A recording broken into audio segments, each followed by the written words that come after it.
राजकीय, सामाजिक, आध्यात्मिक, शैक्षणिक, शेतीविषयक बातम्यांसाठी आदर्श भारत माझा सदैव न्याय हक्कासाठी आपल्यासोबत मला संबोधित करावं।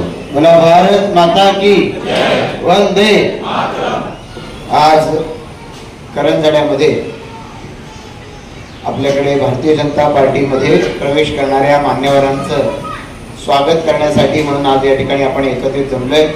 या ठिकाणी उपस्थित आपले आमदार माननीय महेश बलदी साहेब, या ठिकाणी जिल्हाध्यक्ष अविनाश कोळी साहेब, या ठिकाणी उपस्थित असणारे आपले अरुण शेख भगत साहेब, कार्यक्रमाच्या निमित्तानं मंचावर उपस्थित असणारे आपले प्रभू अण्णा भोईर, इथं उपस्थित आपले सरपंच मंगेश शेलार कर्णाशेठ, इथं उपस्थित असणारे उपसरपंच सागर, ज्यांचा प्रवेश भारतीय जनता पार्टीमध्ये होतोय ते मारुती गायकर, संतोष आंग्रे, नंदा गायकर, वंदना पोपट, सगळे माजी सदस्य आणि सरपंच, या ठिकाणी उपस्थित असणाऱ्या कल्पना गायकर विद्यमान सदस्या आणि माजी सरपंच ठकुबाई वाघे, मंचावर उपस्थित असणारे सर्व मान्यवर, इथे उपस्थित असणारे विभागीय आपले अध्यक्ष समीर केणी, मंचावर उपस्थित असणारे आणि समोर उपस्थित असणारे ग्रामपंचायतीचे सर्व सदस्य, सर्व उपस्थित असणारे पदाधिकारी, सर्व उपस्थित सहकारी भगिनी आणि बंधू, मी सगळ्यात आधी या ठिकाणी मारुती गायकर यांचं आणि त्यांच्या सगळ्या सहकार्यांचं मी मनापासून स्वागत करतो आणि तुमच्या येण्यामुळे भारतीय जनता पार्टीला या ठिकाणी ताकद मिळणार आहे, त्याबद्दल तुमचं भारतीय जनता पार्टीच्या वतीनं आणि जिल्हाध्यक्ष बोलणार नाही म्हणून त्यांच्या वतीनं आम्ही मनापासून आभार व्यक्त करतो। खरं तर महेश शेट्टींनी उल्लेख केला की भारतीय जनता पार्टीची ताकद ही दिवसेंदिवस वाढत चाललेली आहे आणि आपण पाहतो की देशाचे पंतप्रधान नरेंद्र मोदी यांच्या नेतृत्वाखाली विकासाची परंपरा ही सातत्यानं चालू असल्यामुळे भारतीय जनता पार्टीकडे येणाऱ्या लोकांचा ओघ हा सातत्यानं वाढतोय। भारतीय जनता पार्टीवरती विश्वास टाकणाऱ्यांची संख्या वाढत चाललेली आहे आणि ती सार्थ करून दाखवण्यासाठी भारतीय जनता पार्टी अधिकाधिक परिश्रम घेते। आज आपण करंजण्यामध्ये आहोत। काल आमदार महेश बलदी साहेब यांच्या आग्रहावरून आपले आदिवासी मंत्री हे आलेले होते। उरण तालुक्यात एक कार्यक्रम झाला, त्यांनी कार्यक्रम घेतला रानसई परिसरामध्ये, पनवेल तालुक्यामध्ये कार्यक्रम झाला, खालापूर तालुक्यामध्ये कार्यक्रम झाला। एका दिवशी मंत्री या 3 तालुक्यांमध्ये आदिवासी मंत्री गेले आणि 3ही तालुक्यामध्ये जात असताना महेश शेट्टींनी त्यांना सांगितलं की या खेड्यापाड्यांमध्ये आतमध्ये आदिवासी वाड्यांना भेट देणारे ते आपले अशोकराव उईके साहेब हे पहिले मंत्री होते।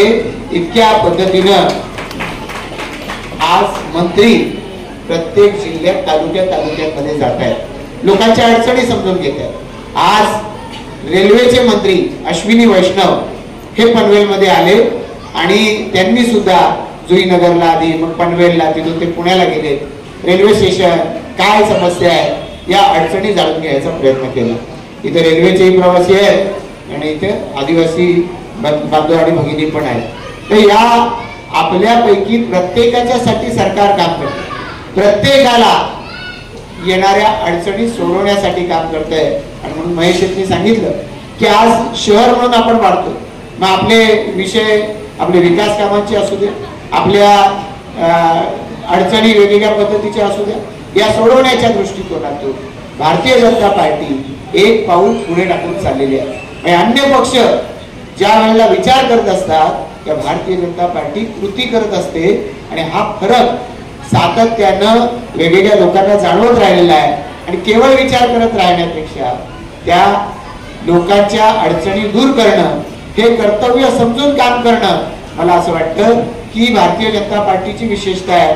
आमदार महेश बलदी यांच्या नेतृत्वाखालच्या सर्व आमच्या पदाधिकाऱ्यांची विशेषता आहे आणि त्यामुळे एकीकडे करंजण्यामधून पनवेलला जोडणारा पूल पाहिजे, त्याच्यासाठी त्यांनी कामाला सुरुवात केली। महापालिकेच्या अधिकाऱ्यांना सांगितलं याचा पाठपुरावा झाला पाहिजे, इथे वेगवेगळ्या पद्धतीच्या सोयी सुविधा पाहिजे। या दृष्टिकोनातून महापालिका झाली तर जे नागरिक राहायला आले, बहुतांश नागरिक की आता मुंबईवरून, मुंबईच्या कुठल्या तरी परिसरातून आले, म्हणजे आता कामोठ्यामध्ये राहणारी लोक आहेत ते पनवेल महापालिका नाही बोलत, बीएमसी म्हणतात, बीएमसी. तर त्याच्या तोंडात शब्द बसलाय बॉम्बे म्युन्सिपल कॉर्पोरेशन. तर बीएमसी पाणी नाही आलं किंवा बाकी काय झालं तर बीएमसी जबाबदार आहे. त्यांना महापालिका या संस्थेची इतकी सवय झाली की त्यांच्या दृष्टिकोनातून हे विषय काय सुटत नाही. ते 120च्या स्पीडनं चालणाऱ्या गाडीतून उतरले आणि मग आता कुठल्या गाडीत बसतील. तर त्यामुळे या दृष्टिकोनातून महापालिका ही एक ताकदवान अशी यंत्रणा असते की वेगवेगळ्या पद्धतीने कामं करू शकते. आपण बघतोय पनवेलमध्ये छत्रपती शिवाजी महाराजांचा पुतळा होता, डॉक्टर बाबासाहेब आंबेडकरांचा पुतळा होता. आम्ही विचार करत होतो इथे आपण चांगल्या पद्धतीचं सुशोभीकरण करू, पण नगरपालिकेच्या बजेटला मर्यादा असायच्या. पनवेल मधला वडाळे तलाव आता रात्री 12 वाजता लाईट बंद कराव्या लागतात तेव्हा लोकांना तिथून उठता येतं, कारण त्याशिवाय लोक उठायला तयार. इतका चांगला असा तो तलाव त्या ठिकाणी झाला. आज पनवेल महापालिकेनं दिलीप वेंगसरकरांच्या नेतृत्वाखाली क्रिकेटची अकॅडमी चालू केली. अशा एक ना एक अनेक सुविधा या आपल्या परिसरामध्ये आता निर्माण होत चालल्या. तरुणांसाठी आहे, सर्व स्तरातल्या वयोगटांसाठी आहे, आरोग्याचे विषय आहे. पनवेल महापालिका आरोग्याच्या बाबतीमध्ये आता संपूर्ण मुंबई महानगर क्षेत्रामध्ये सगळ्यात जास्त दवाखाने चालवणारी अशी पहिली महापालिका ठरलेली आहे आणि त्याच्या माध्यमातून आता परिसरातल्या नागरिकांना वेगवेगळ्या दवाखान्यातून वेगवेगळ्या सोयीसुविधा मिळत चालल्या आणि अशा पद्धतीचं काम प्रत्येक क्षेत्रात महापालिका करते. म्हणून आता माननीय मुख्यमंत्री देवेंद्र फडणवीस साहेब यांच्या नेतृत्वाखाली जेव्हा 45 दिवस सरकारला पूर्ण होतील त्यावेळेला वेगवेगळ्या अभियानाच्या माध्यमातून लोकांची कामं केली पाहिजे. लोकांना कळलं पाहिजे आपल्या महापालिका, आपली नगरपालिका, आपल्या ग्रामपंचायती आपल्यासाठी काय काम करतात आणि त्याच्यासाठी काय जी पावलं उचलायची होती. त्याच्यामध्ये महापालिकांमध्ये जी स्पर्धा झाली त्यामध्ये पनवेल महापालिकेचा क्रमांक संपूर्ण महाराष्ट्र राज्यामध्ये 3रा क्रमांक हा नव्या मुंबईच्या बरोबरीने आलेला आहे. मला वाटतं की 2017 साली 16 साली महापालिका झाली आणि ही झेप आपण घेतलेली आहे.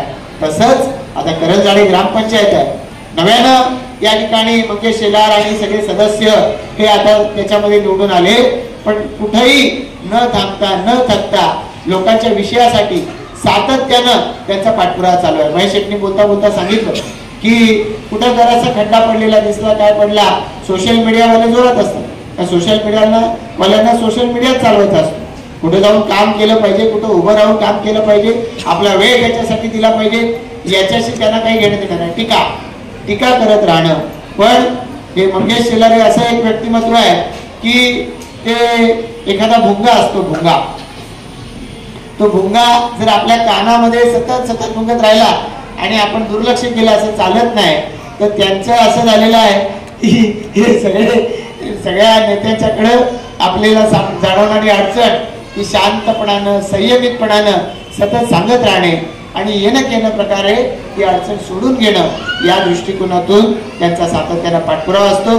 सर्व उपसरपंचापासून कर्णाशेठ आणि सर्व पदाधिकारी मग शहरातले असतील, ग्रामीण भागातले असतील, हे सतत महेश शेठच्याकडे असतील, कधी आम्ही भेटलो तर आमच्याकडे असेल, या पद्धतीनं सातत्यानं पाठपुरावा करतात आणि त्याच्यामुळे आज भारतीय जनता पार्टीचा जनाधार वाढत चाललेला आहे. आणि त्यामुळे या परिस्थितीमध्ये आज या ठिकाणी सरपंच तुम्ही प्रवेश करताय, तुमच्या सोबतीनं सगळे सहकारी प्रवेश करतायत. या सगळ्यांचंच आम्ही पुन्हा एकदा या ठिकाणी स्वागत करतो आणि तुमच्या सगळ्यांच्या येण्यामुळं भारतीय जनता पार्टी अधिकाधिक ताकदवान होईल. आणि ताकदवान होऊन करणार काय, लोकांची कामं करायला, अधिकाधिक लोकांपर्यंत पोहोचायला तुमच्या या ताकदीची, आपल्या भारतीय जनता पार्टीच्या ताकदीची निश्चितपणाने मदत होईल. पुन्हा एकदा सर्वांना मनपूर्वक शुभेच्छा देऊन थांबतो. जय हिंद, जय महाराष्ट्र.